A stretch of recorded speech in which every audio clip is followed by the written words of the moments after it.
శ్రీ మహాగణాధిపతయ నమ. ఐం మహాసరస్వత్యే నమ. శ్రీ లలితాంబికాదేవ్యే నమ.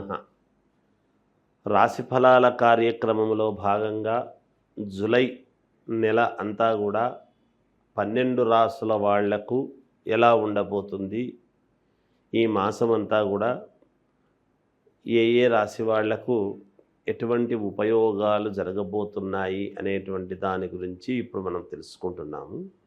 అయితే శుక్రుడు స్వక్షేత్రగతుడై ఈ జూలై 2వ తారీఖు నుండి శుక్రుడు ఎప్పుడైతే వృషభములో ఉండబోతూ ఉన్నాడో, తర్వాత కుజకేతువులు ఇద్దరూ కూడా సింహములో ఉండేటువంటి దాని వలనను, అలాగే రాహు కుంభములో ఉండేటువంటి దాని వలనను ఎవరెవరికి ఎటువంటి యోగాలు జరగబోతాయి అనేటువంటిది ఇక్కడ అర్థమవుతున్నది.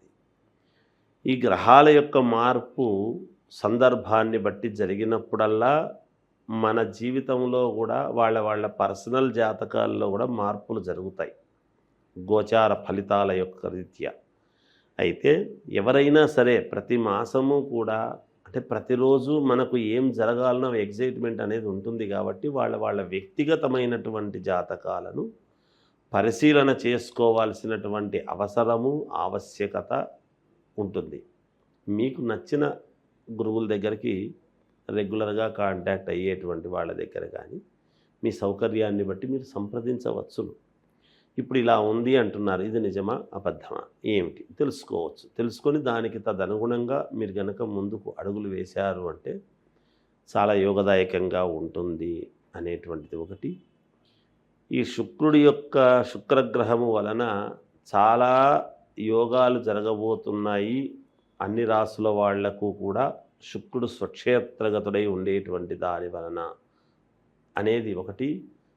రెండవది, ఎప్పుడైతే రవి స్థానములో కేతు ఉన్నాడో ద్వంద్వ రీతిలో 2 రకాల యోగాలు మిగతా వాళ్ళందరికీ కూడా రాబోతున్నాయి అనేది తెలియజేస్తూ, సింహరాశి వారికి ఈ జూలై మాసము అనేటువంటిది ఈ మాసమంతా కూడా కొంచెం మిశ్రమ ఫలితాలుగా గోచరిస్తూ ఉన్నాయి.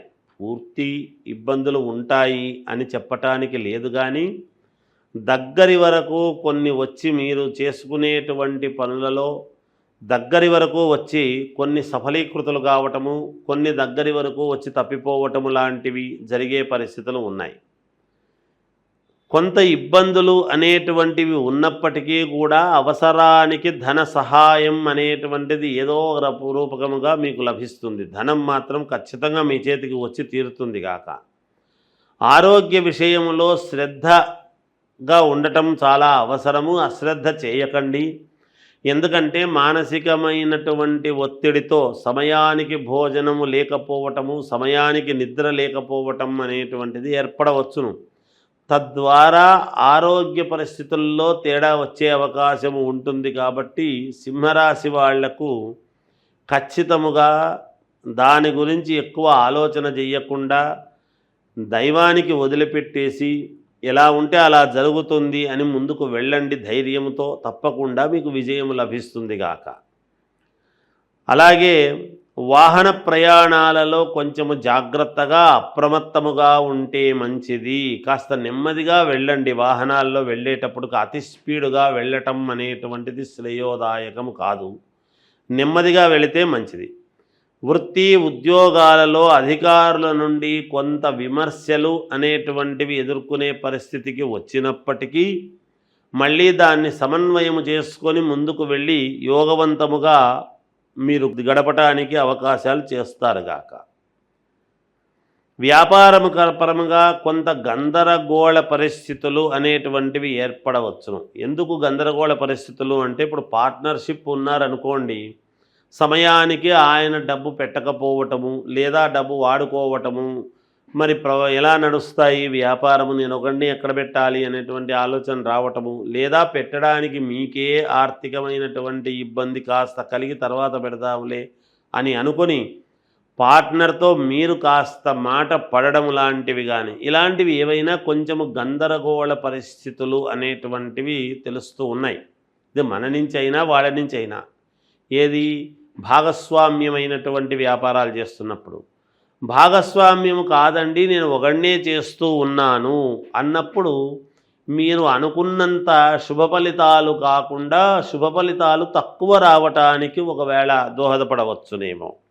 అంటే రావాల్సినంతటువంటి ధనము వ్యాపారంలో రాకపోయేటప్పటికి దానికి సరిపోయింది, మనకి ఏం మిగలలేదు, ₹1 మిగిలి ఉంటే బాగుండు, ఈసారి మనం ఈ పని చేసుకోలేమేమో, రెగ్యులర్గా చేసుకునేటువంటి పని అనేటువంటి ఆదాయము దాన్ని బట్టి కదా ఇంకో పనులు చేసుకోవడానికి మనం మొదలు పెడతాం. అలాంటివి చెయ్యలేదేమో అనేటువంటి ధోరణికి వస్తారుగాక.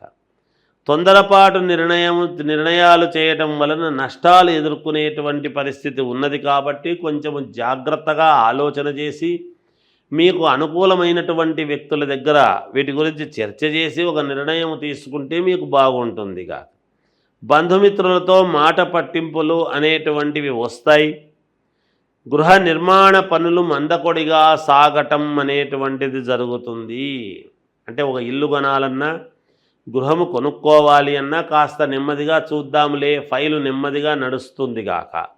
ఒకవేళ ఈ మాసములో మీకు క్లారిటీ రాకపోవచ్చు, తర్వాత మాసములో ఇప్పుడు పెట్టినటువంటి ఒక అప్లికేషన్కు తర్వాత మాసంలో మీకు శాంక్షన్ అయ్యేటువంటి అవకాశాలు కూడా ఉండవచ్చును, లేకపోలేదు, ఉన్నాయి.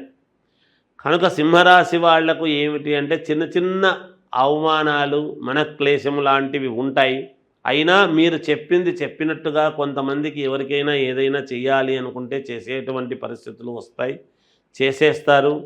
భగవంతుడి యొక్క అనుగ్రహము మీకు పరిపూర్ణముగా ఉన్నది. సింహరాశి వాళ్లకు 2 రకాలైనటువంటి యోగాలు, ఒక ఇబ్బంది, ఒక మేలు, రెండూ జరుగుతాయి గాక ఈ మాసములో. అయితే ఇబ్బంది అంటే చాలా పెద్ద ప్రమాదమా ఏమిటి గురువుగారు అని అనుకోవచ్చును. ఇబ్బంది అంటే ఏదో జరుగుతూ ఉండేటువంటి దానికి కాస్త చిన్న ఇబ్బంది తప్ప ఏదో ప్రమాదాలు అని కాదు దాని అర్థం. అందువలన మనం అర్థం చేసుకునే దాన్ని బట్టి ఉంటుంది. సింహరాశి వాళ్ళు కొంచెం జాగ్రత్తగా వ్యవహరిస్తే మేలు జరుగుతుంది అనేటువంటిది తెలియజేస్తూ 12 రాసుల వాళ్లకు కూడా ఈ మాసంలో చేసుకోవాల్సినటువంటి పరిహారము ఏమిటి అని గనక ఒక్కసారి ఆలోచన చేస్తే, ఈ గుప్త నవరాత్రులు అనేటువంటిది ఉండేటువంటి దాని వల్లను తొలకరి వానలు పడి ఎప్పుడైతే ఇత్తనాల ఏకాదశి అనేటువంటిది, ఎందుకు ఇది మనకు ప్రాధాన్యత అంటున్నాను అంటే పూర్వమంతా కూడా ఈ రైతాంగం మీదనే ఆధారపడి ఉండేది కాబట్టి, వ్యవసాయం మీదనే మనం అందరము ఆధారపడిన వాళ్ళము కాబట్టి మనకు అన్ని రాసుల వాళ్ళు చేసుకోవాల్సినటువంటి పరిహారము ఏమిటి అని ఒక్కసారి గనక మీరు ఆలోచన చేసినట్టయితే, మీరు చేసుకోవాల్సినటువంటిది అమ్మవారికి మామూలుగా ఇంట్లో అమ్మవారి పటం ఉంటుంది, ఎక్కడికి బయటికి వెళ్ళక్కర్లేదు, లేదు గుడికి వెళ్ళి చేసుకుంటే పరమ సంతోషము, చేసుకోవచ్చును. ప్రతి శుక్రవారము, ప్రతి మంగళవారము, ప్రతి రాశి వాళ్ళు కూడా ఈ రాశి వాళ్ళే, ఈ రాశి వాళ్ళు కాదు అనేటువంటిది ఏమీ లేదు.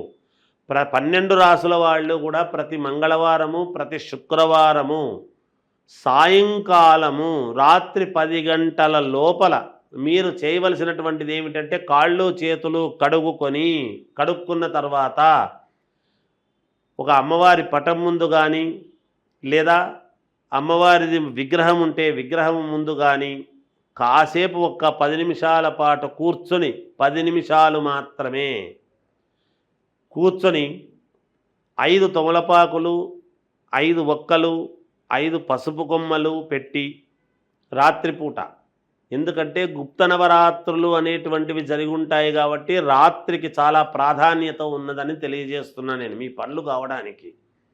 అలా కూర్చొని అమ్మవారిని ఓం శ్రీమాత్రే నమః, ఓం శ్రీమాత్రే నమః, ఓం శ్రీమాత్రే నమః అనేటువంటి మంత్రాన్ని 108 సార్లు, అన్నిసార్లు మేము చేసుకోలేకపోతున్నాము గురువుగారు అంటే పెద్ద విషయం ఏమీ కాదు. మనకు పనులు కావాలి అన్నప్పుడు ఒక 108 సార్లు. అయితే నేను చెప్పినట్టుగా బయటికి మంత్రము చెప్పకండి, లోపల మనస్సులో మననము చెయ్యండి. మంత్రానికి మననం చేయటం అనేటువంటిది చాలా ఉన్నతమైనటువంటి విలువ.